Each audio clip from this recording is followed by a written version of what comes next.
Oh, yeah, the undisputed lightweight boxing championship, the summit.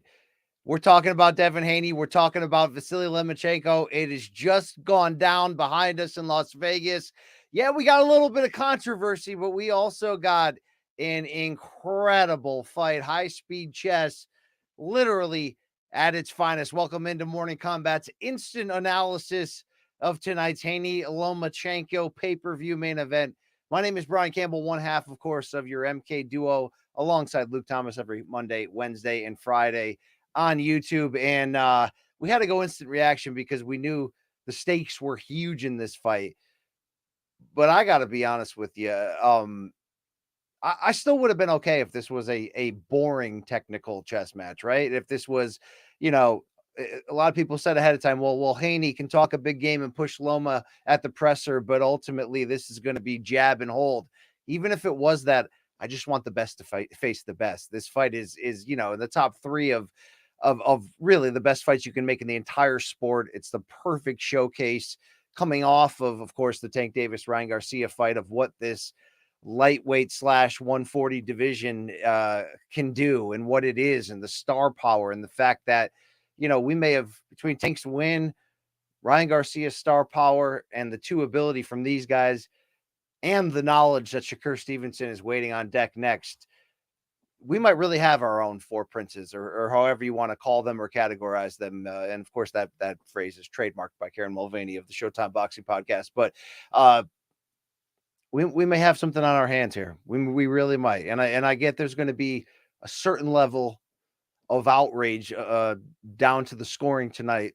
Don't let that cloud or ruin what was a great fight, because what made the Four Kings great? We had four Hall of Famers all in and around the same weight class, and they fought each other a total of 9 times, right? Can we get that in this era? I don't know.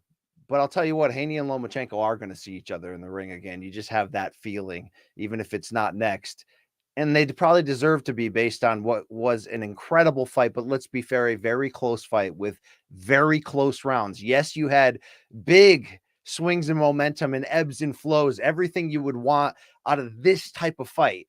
When a fight is when you can meet in the middle ground, where the skill and game planning and adjustments are so high, but it's also at a fast pace. And because of the stakes, you also get people that are going for it, that are fighting, in sequences and action style, and educated, non-reckless action style, but still, I mean, that's the highest theater if you're a real boxing fan. There's no question. What's my favorite example, as I always say, of high-speed chess? Of course, it's Oscar De La Hoya. Shane Mosley won from the year 2000. But Coach Phil McKagan and I were texting during this fight, and he's like, doesn't this feel a little bit like Pacquiao Thurman? Yeah, it does. Another great pay-per-view classic that probably doesn't get the respect it deserves. And really, I think that fight could have gone either way. Ultimately, this fight, it could have gone either way. So let's break it down right here. I don't do spoiler alerts, right? Because why the hell would you tune into a post-fight analysis clip after a fight ends and think you deserve a warning? But here's the deal. This went down over the 12 full rounds, and with scores of 116, 112, 115, 113, and 115, 113, it's a unanimous decision for who? Yeah, Devin the Dream Haney, 24-year-old, undefeated, still your undisputed lightweight champion. Is that the scorecard your boy BC had? No. I had Devin Haney up 4-2 at the midway point, and really, especially that 6th round, in a fight that had so many adjustments and changes of momentum. I thought that was really his high point of being more physical and going to the body. But Loma made some big adjustments. And, the early part of the second half of the fight, rounds 7, 8, 9, that area, was a clear run, it felt like, for Lomachenko. I ultimately scored the entire final 6 rounds for Lomachenko, but here's the deal. So that makes my scorecard 116, 112, 8-4. But there's a bunch of close rounds even after that run, and maybe the only run in this fight where somebody indisputably won rounds, in my opinion, and it was that stretch in the second half by Lomachenko.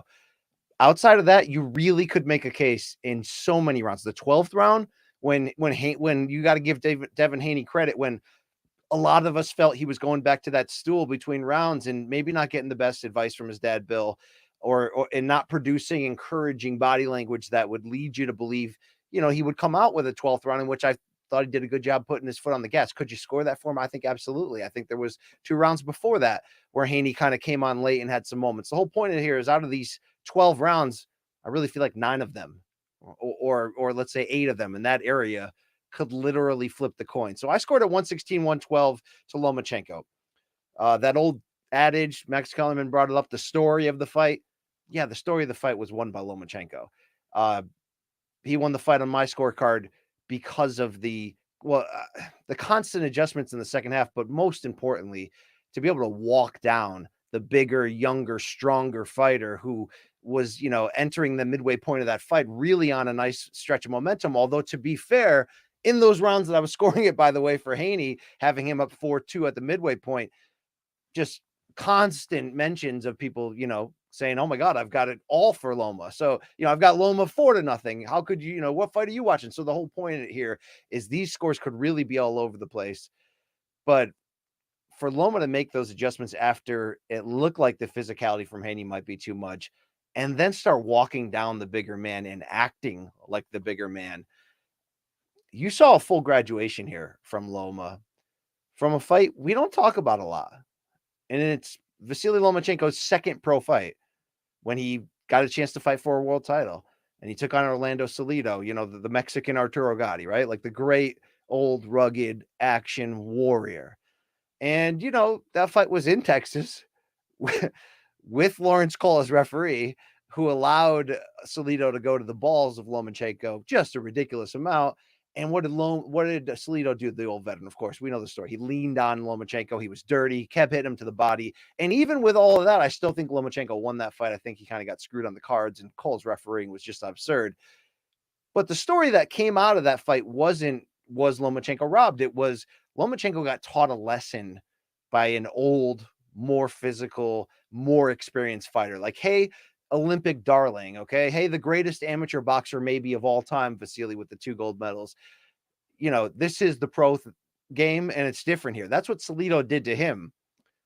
It's also what Lomachenko did tonight to Haney in a lot of ways, because as much as I thought Haney had the momentum at the midway point, I mean, no one's gonna, no matter how you had it scored, you had to have a good stretch of that scored for Lomachenko. Maybe it's not as extreme as me going all 6 of the final ones. And again, 2 of those last 3 could have really, I'm writing every round. I'm writing close at the end of it. Close round could go either way, because ultimately this was a great fight. And in great fights, both fighters have big moments in the same round, executing their game plan or adjusting to their opponent's game plan. And as much as I've already said it, can we just pause one more time and call a timeout and just say this fight was fucking awesome? Like, this was a great fight. I don't think they got the score right, though. I think Lomachenko won this fight.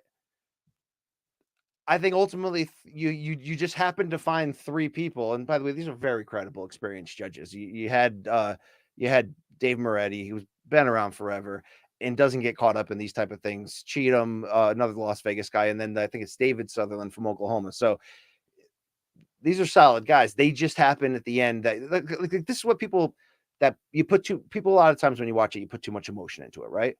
Like, who won the story of this fight? Of course, it was Lomachenko.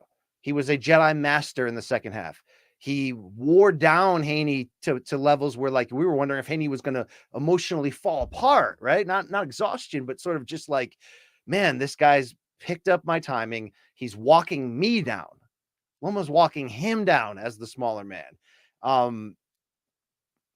But it's a math equation. It's 12 rounds, and you're taught to judge each round as if it's its own fight, not carrying the momentum of the one before, the expectations based on the momentum of the one before. We know this. We talk about this all the time in this game. So this is not a robbery. I get that like, a lot of people, even trusted boxing people, are like, man, we almost had our no-hitter perfect game tonight in boxing. And then, of course, we blew it at the end. They got the wrong guy, though. But it's really hard given how close this fight was contested, how great Haney looked in the first half in contrast to how Loma looked great in the second half. It's hard to really, I think there is that middle ground where it's not a robbery, it's not corruption, it's not ineptitude. It's just you just happen to find 3 people who saw it that direction in a fight that you could have gone either way. And, they all had roughly the same view there at that level. And you do always have to keep that wild card out there, whether you're scoring from home or whether you're watching real close, like I get the chance to do covering fights. Especially when the boxing media is like right up there in like the second or third row. So it's like, you're scoring it almost like a judge. Although now they're really starting to push the media back to sell those tickets, do the old Eddie Hearn European thing. But when you score it in the arena, you do see it differently from TV. Sometimes one side of the arena is different scores from somebody on the other side. You know how that works and breaks down, and the crowd can sway it. And it's just sort of like you can see who's walking the other guy down a lot more defiantly in person. You can obviously see how much harder the punches land and sometimes bother people in ways that you don't always pick up the right angle. But both sides can have blind spots. But yeah, I don't think this decision is enough to cause the robbery band to come out and start banging that drum. I just don't. I would love a rematch though. And even though Haney tried to come out afterwards and do the very, like, I'm the man now. And by the way, you're the undisputed champion. You just beat Loma. So, there is the credence there, but just doing that thing, like, I might move it to 140. Yeah. I'm going to guess it's a very hard cut because Haney's a huge lightweight. So I like that he hedged that at the end and ultimately said, if it makes sense, I'll fight at 135. And by the way, Bernardo Osuna of ESPN, perfect comeback question after Haney said that, ultimately, who would you be willing to fight at 135? I forgot how he worded it, but it was ultimately like, okay, you're basically saying you'd only come back down to 135 for huge money, right? Okay, so who is that? What does that represent? And that's, of course, when he was able to drop Shakur Stevenson's name and Gervonta Davis. So I wish we would get, this is the rare type of fight where I think we do need an immediate rematch. And it still could happen. It still could be in play. We have to see how this fight did on pay-per-view. I don't think the fight did huge on pay-per-view. You know what I mean? Like, this is Haney's first dance.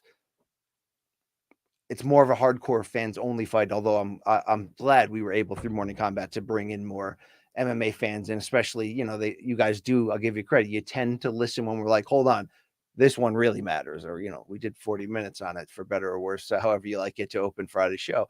Maybe we did more. Maybe we did an hour because it deserved an hour. All right. You watch it. It was great. But no.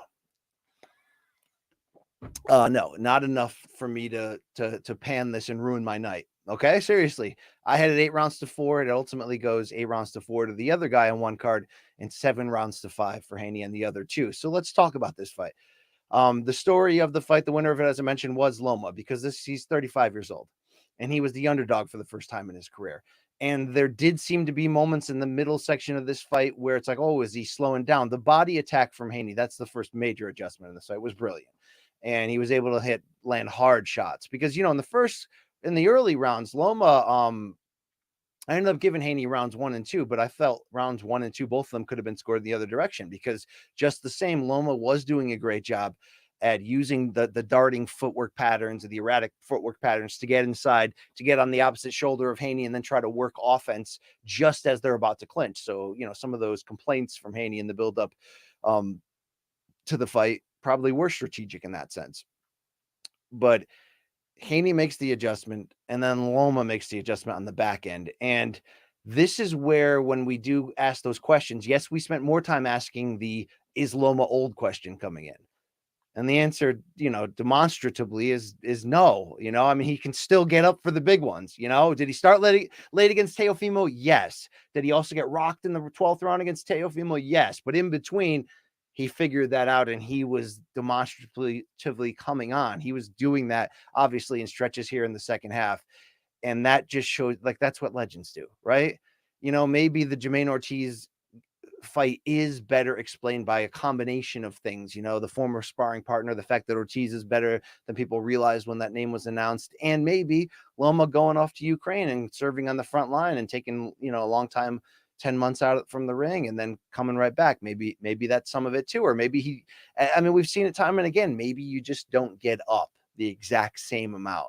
Obviously, Loma had to get up for this one because Haney's a huge lightweight who could hurt him and also has ridiculous skill across the board. Like say this, whether you thought Haney won or not, how great was Devin Haney's defense in the first half of this fight? And I get, obviously, that he kind of fell apart in the second half.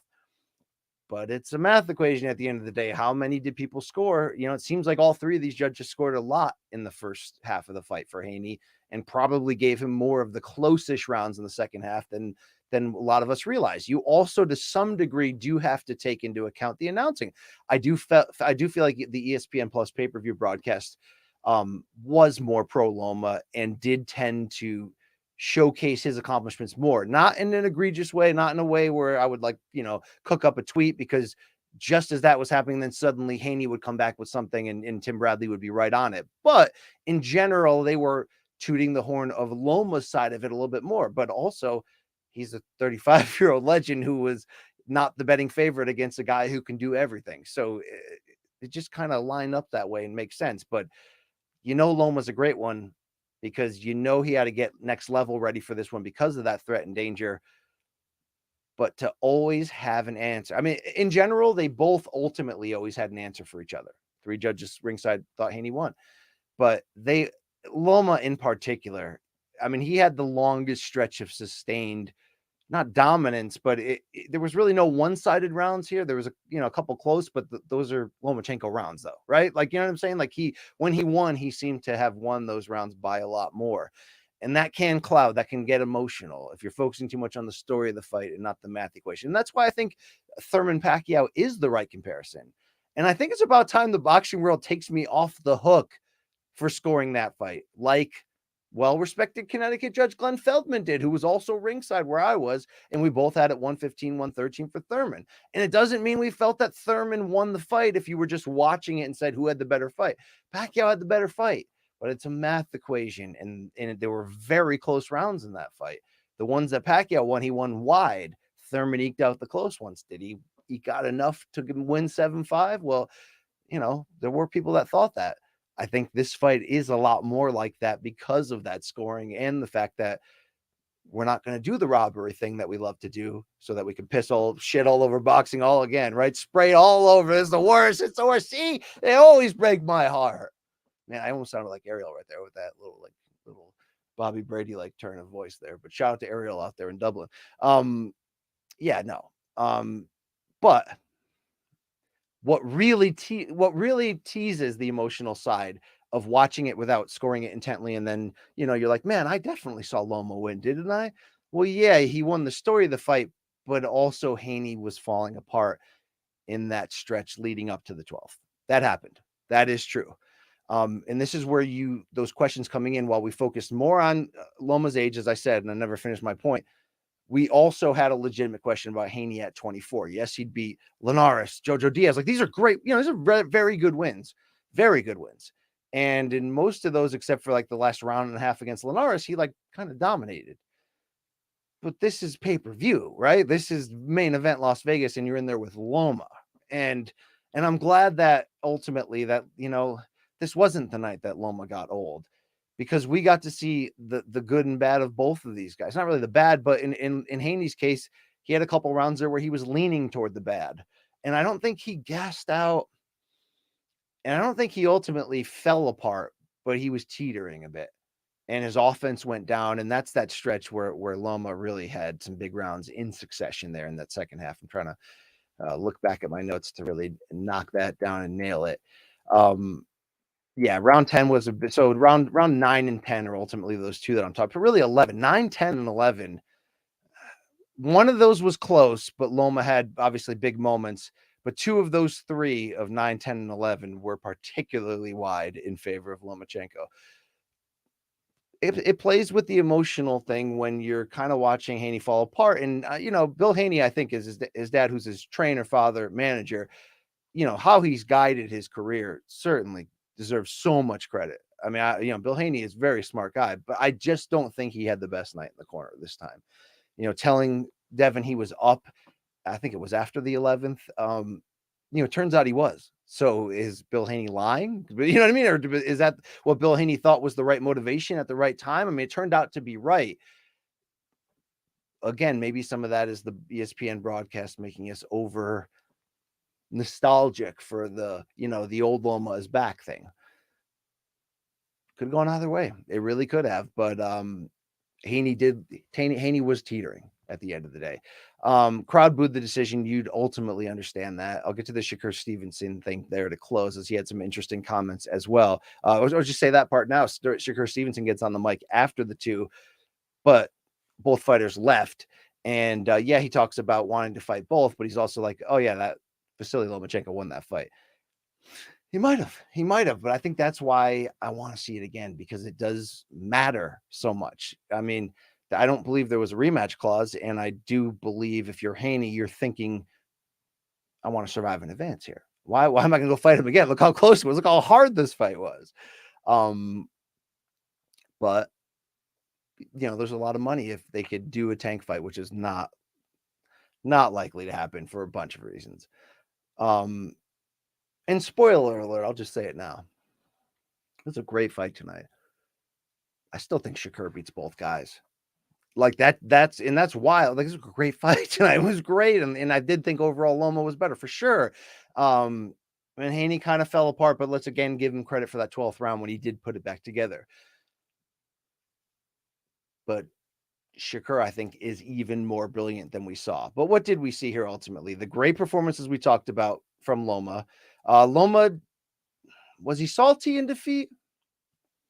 A little bit. There was a little bit of the, my God is better than yours back and back play, which is a throwback to Holyfield and Tyson and the, fine, whatever. I'm down for shouting out God. I'm not, usually into like publicly throwing my God against yours and doing that joust. But the Loma comment at the end, though, was interesting. When he ultimately said, Haney is a good fighter, but he is not a pound for pound fighter. If you believe Loma made the adjustments in the second half like I do, I get that. That's interesting. The punch stats at the end of the day, by the way, had the advantage in punches landed to Loma 124 to 110. Obviously, that can fuel your argument, sure, but you have to take that with a grain of salt, considering that, look, if there's no 10-8 rounds, then sometimes it's all romanticized. Sometimes it's all, well, I watched that guy, he had the better fight, right? Yeah, but what about the math exam? I'm not saying 10-9, 12-round scoring is the best way. I'm not saying boxing is, on the up and up all the time too, or has the most educated, people in the right spots. There's a lot going on in boxing, but that looks like what that fight was, a very close fight. I think if you're looking for something in the stats to bring Haney's argument back in that he won, how about he landed 41% of his power shots? And he wasn't able to make his jab work consistently. There were some good stretches where Haney looked very good with the jab, but he wasn't able to make that a weapon and really take firm command of the distance. And, when Lomachenko started to adjust to that early, well, first Lomachenko was darting in early, like I mentioned, with some of those footwork patterns, but then he started punching his way in. And that, that was the change. I mean, again, the visual of seeing the smaller man walking down the bigger man, it's why it's easy to get romanticized on, well, that guy should have won. But there were no 10-8 rounds at the end of the day. And Haney did have that better overall percentage on power punches. And he did seem to land. I don't know. It did seem like ultimately, I think in those two dominant rounds I mentioned, Lomachenko probably landed the biggest and best punches of this fight, to be fair. But Haney did some very good work. Those lead uppercuts, the body work, just some high at level shit. And I thought Harvey Dock did a good job as referee, and he's always a little bit more of the safer kind.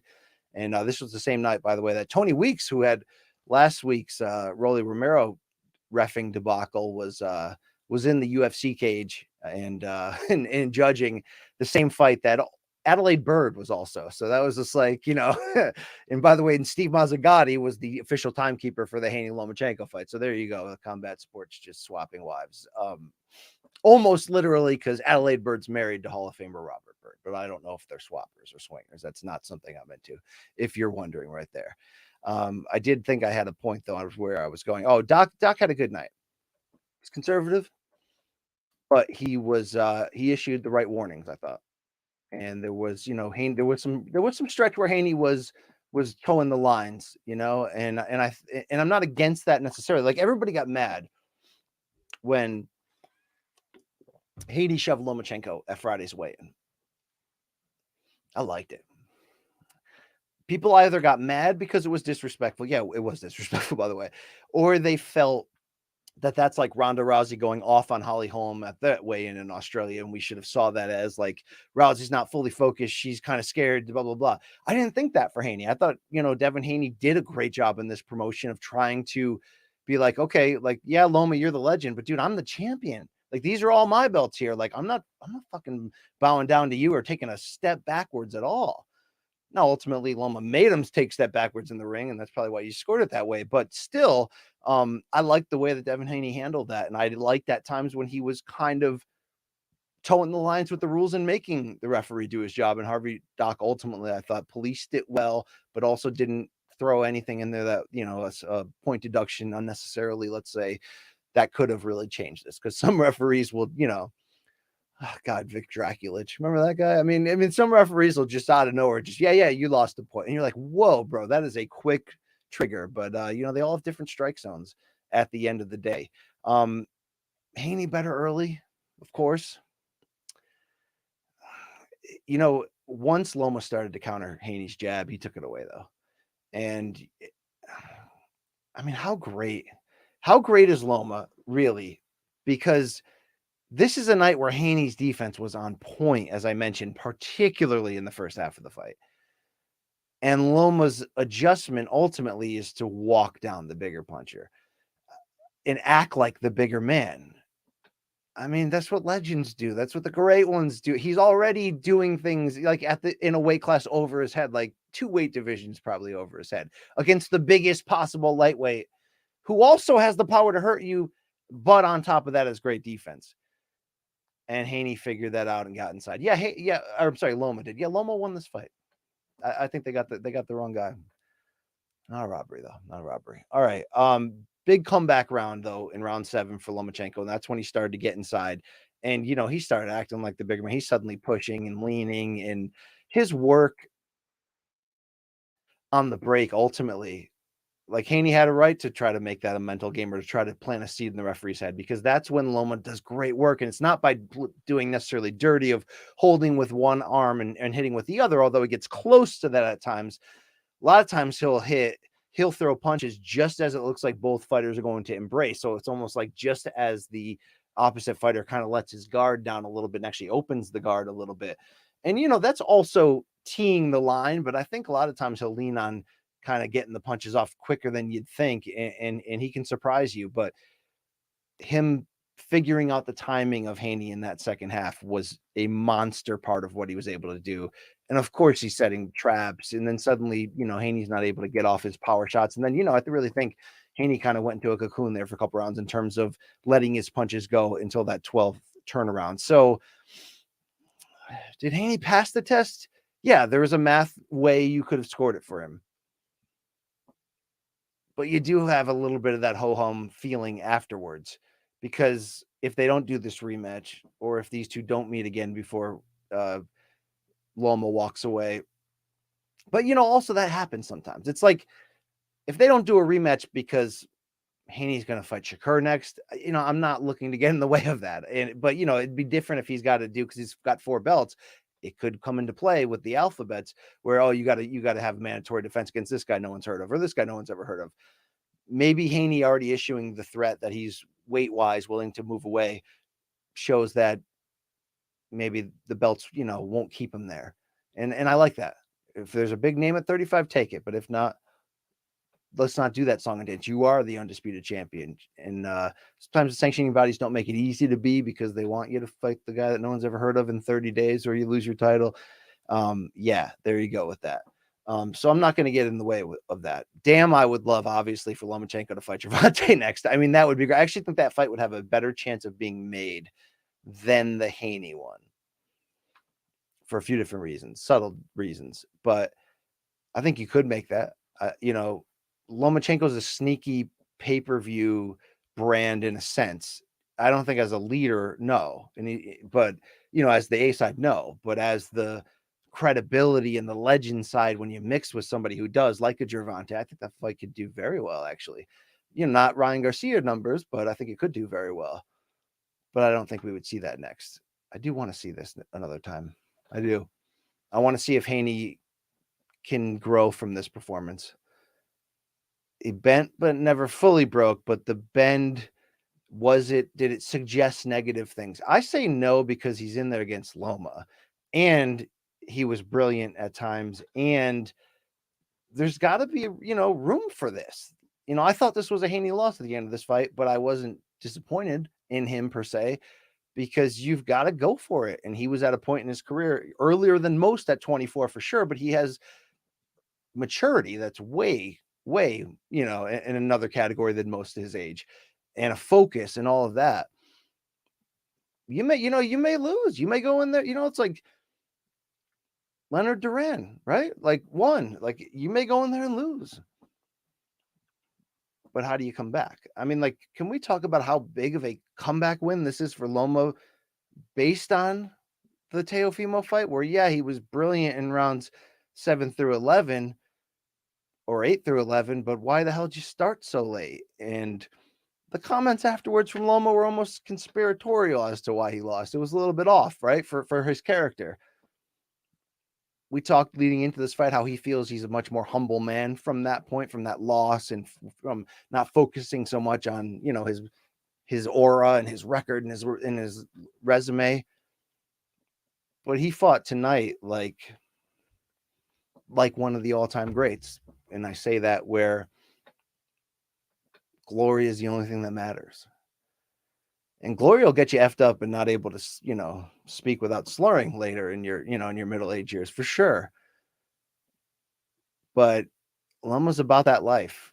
And that's why in some ways it's like, okay, if you didn't get the win, I'm not, based on what I saw with my eyes, I'm not going to be picketing on the streets. I do think, though, he deserves a rematch. I really do.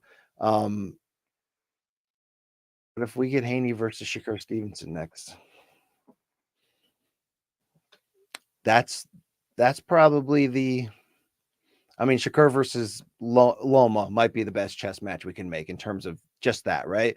But let's give Haney credit for the chess he played tonight. Haney versus Shakur is a very interesting fight. Can Haney be broken? I think he'll improve from this. I'd like to see him.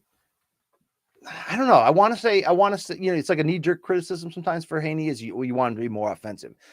This is why I don't want to balk so much if you scored it for him, because he was way more offensive than he normally is. He evolved in the first half of this fight. He went up to a new level against, one of the greatest, one of the hardest guys to hit, right? Statistically, all that. But there's some things inside he's probably going to have to, walk out and talk about and clean up and sweep up. And I think he'll grow from that, though. I ultimately think he will. I mean, 41%, you land 41% of your power shots against Loma, and, he only outlands you by 14. I mean, that's saying something right there. He went 12 rounds with the great one, who's still great and deserves, even with this loss, a high pound for pound ranking. Once again, it's weird. This loss might be the best win of Loma's career. I mean, it really might, right? It really might. I know that the Guillermo Rigondeaux fight meant more to Loma and maybe to boxing classics, historians, narrative makers about did that pro fight crown who was the greatest amateur fighter of all time, because they were both two-time Olympic gold medalists. No, that fight came way too late at 2 weight classes higher than it should have been at. So no, we didn't, but some people say, oh, that, that was, no, this is Loma's biggest fight tonight. And he still got it. Didn't get the win, though. Did not get the win. Quickly, Katie Taylor got upset in Dublin in her first appearance in her native land. Obviously, the setup. She's the undisputed lightweight champion, but she moved up to 140 because the rematch with Amanda Serrano fell apart, and instead took on Chantelle Cameron, who's also undefeated and also the undisputed champion. And it ultimately goes down as, I think it was a split decision or a majority decision. I believe it was majority decision. One card was even, and then 2 cards for Chantelle Cameron. Katie Taylor had big moments, but that fight looked a lot wider. And, Katie Taylor's heart was on full display, and like always. And, she kept trying to figure out ways, but she also seemed off. And I think you have to ask yourself is this her getting old, or was this just a bridge too far? I didn't think this. I was dead wrong, way dead wrong in my prediction here on OK Bet for this, because I didn't think ultimately that the size would matter that much, because I do believe she's more skilled than Cameron, but Cameron also looked better in this fight than I've seen her in terms of not wasting the right hand, like making it matter. She has a great jab and she throws a lot of punches, but I think her power really bothered Katie. Either this was an off night for Katie Taylor, and I don't think it ultimately was. I do question about the age part of it, how much that's slowing her down to a certain degree, but we know the shape she comes in, and she was able to rally to some level. But the power of Chantelle Cameron, and Coach Phil McKagan, my guy, was texting me before I even started watching it saying, man, this looks like, Canelo against Bivol in some ways. And he might be right. But I really feel like this fight, and I know we say that after every big women's fight during this recent Renaissance turnaround era for women to finally get the close up, right, is the way it's set up with the 10 rounds and the 2-minute rounds. I mean, it just sucks. It really sucks. It really sucks. And, both of these fighters kind of fight.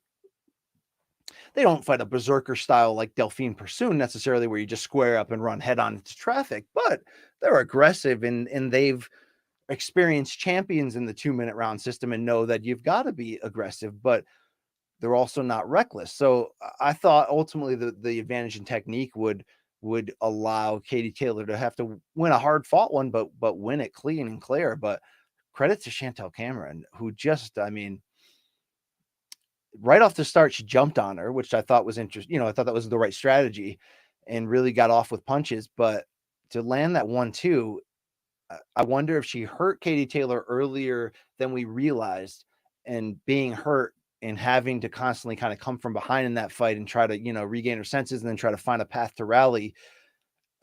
It slowed down Katie and made it look like she was either a little bit old or a little bit rusty on this night, or what have you.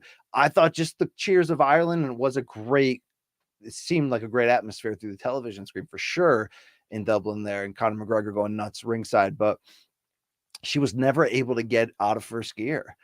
Really, I mean, like she had flurries. She had some big flurries, and you could have argued, how did I score? I think I scored 7-3 for Cameron, and the judges had it way, really close.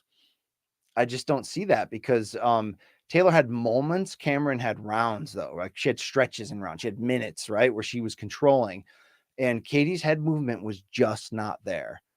And sometimes it's just not there anyway, because she's so offensive and so dynamic.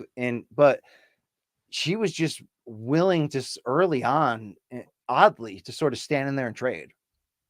And she got overwhelmed, just by a bigger fighter and a bigger puncher. And it was an interesting theater. What I don't love necessarily in that one is that there is an immediate rematch clause. And Katie Taylor's jumping all over it. Now she's doing that because she's a true champion, right? That's why Canelo wants to fight Bivol. It seems way more than he wants to fight Benavidez right now, even though we're all sort of like, okay, we saw the Bivol thing already. It was cool, but dude, I don't really think you're going to win that. Could Katie Taylor? Yeah, I think Katie Taylor's going to do better in this. If I guess they are doing this rematch this fall, it's contractually obligated. I just felt like there wasn't even a conversation with the about the consideration. I mean, you do have that Serrano fight to build toward. That was supposed to be this fight. I mean, it's interesting choice, but they negotiated it in. Chantelle Cameron agreed with it, so that's where we're at. But Katie's got to come into it not looking like she outdogged Serrano at some points in the second half of that fight after getting hurt in the midway. But I still felt like Serrano edged her out. But if you scored it for Katie, I get why. And certainly she had to match Delphine Pursoon in both fights, her sort of berserker style, which just forces you into a brawl by brawling with her, but being a more technical brawler. I wonder if Katie's got a box in this rematch with Cameron. But again, this is where the 10 rounds and 2-minute rounds setup, it just sucks. It just sucks, just as soon as it gets good. I mean, it sucks for punchers because nobody's got gaudy knockout numbers for the most part, because, you can get somebody hurt, but sometimes you need that extra minute to finish them. And 10 rounds. I mean, yeah, I don't like it. I really don't like it. All right, that's it though. I don't know how many more times I can just sit in front of this camera and tell you. I think Loma won, but Haney gets the win. But what a damn great fight! What a division! Please don't let this sour you. I mean, if you only watch boxing every so often and you just happen to watch 2 weeks in a row and it was the Rolly situation and this, yeah, I get you could be a little bit jaded. I get that. Well, maybe you got to make the decision right now. You in or you out, okay? Because if you're in, then we got some weird family members in this family, and they've got criminal records, and we're not supposed to talk about it, okay? No, we have that too in boxing, but no, this wasn't a black eye. This was a great night. It's a great fight. I mean, that's a great ass fight. I mentioned those two comparisons of Pacquiao Thurman and Mosley De La Hoya won. It just felt like that. Maybe the Carl Frampton, Leo Santa Cruz fights that people don't talk about anymore. Those two fights that were just awesome. This felt like a lot like that. I want to say that 2-fight series with Carl Froch and Mikkel Kessler too, but that actually had more action than this, considerably more. That's great 2-fight series if you haven't seen that. But it looks like you have seen this fight, and I hope you enjoyed it. Hope you enjoyed this post-fight wrap-up show. Shout out to Mikey Mormon on the other side. If he's still awake, this guy always up working on MK. We'll be back Monday. You're going to get Luke Thomas's breakdown along with mine as we look at this fight and look forward in future about what could be next for both. And we'll hear how LT scored it. I'm interested in that. I haven't seen his Twitter account, but we'll have more on this and the UFC weekend. Hey, how about Mackenzie Dern, right? Right? Somebody said something like that. I'm shocked she didn't get that finish. Anyway, you'll hear that on Monday.